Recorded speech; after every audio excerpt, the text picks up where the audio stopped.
gente pensa, então, no trabalho do analista hoje, né, entende o psicanalista, a psicanalista, como trabalhadora, a gente está pensando, então, em como o processo de escuta dentro da análise vai se modificando ao longo da história, né, ao longo dos processos históricos. A gente tem visto, nos últimos 10 anos no Brasil, apesar disso ser um movimento cíclico, né, a gente percebe que os movimentos progressistas, eles acontecem de maneira cíclica dentro dos sistemas econômicos, principalmente do capitalismo. Então, os movimentos sociais, por exemplo, na década de 80, da reforma sanitária e da reforma psiquiátrica,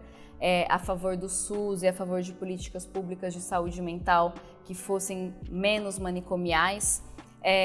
foram produzidos lá atrás, já tinham, por exemplo, questões de raça, questões de gênero e questões de classe associadas, mas a partir de uma outra gramática, diferente da gramática vista hoje,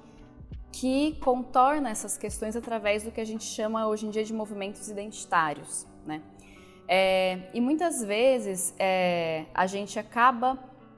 deturpando de alguma forma essa ideia de que quando a gente faz análise ou quando a gente trabalha a partir da psicanálise é como se a gente trabalhasse de maneira contrária aos movimentos identitários, quando na verdade o que a gente teria que pensar é se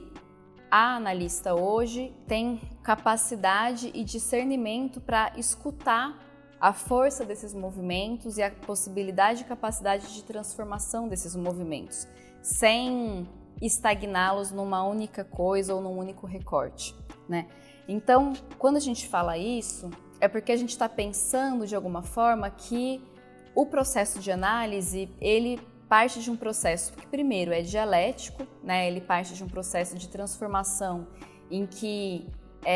para que exista a retificação subjetiva, para que o sujeito se posicione no seu discurso enquanto sujeito de desejo, ele precise, principalmente num primeiro momento, sair desse lugar de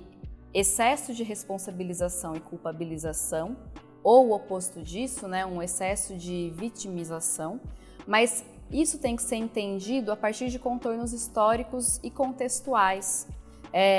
de determinado momento. Então, isso quer dizer que quando a gente está escutando um sujeito, a gente está ao mesmo tempo escutando a transformação social daquela época, né? Quando Freud, por exemplo, escutava as mulheres de Viena, ele estava escutando também todo um movimento social que falava do que é ser mulher naquela época, que falava das suas relações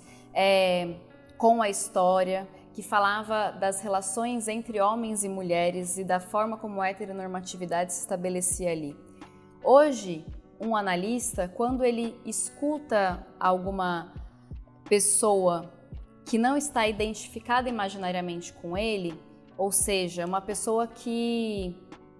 no caso de uma mulher branca, como eu, né? Uma pessoa negra, uma pessoa de outra classe social, uma pessoa que tem uma outra relação com as questões de gênero,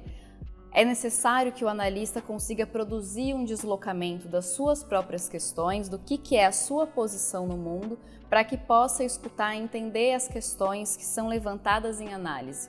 De uma certa forma, a psicanálise hoje, articulada com outras questões históricas, sociais e políticas, ela consegue se munir melhor dessas diferenças para que ela possa fazer esse deslocamento, coisa que a gente não conseguia fazer ou ver 20, 30 anos atrás aqui no Brasil.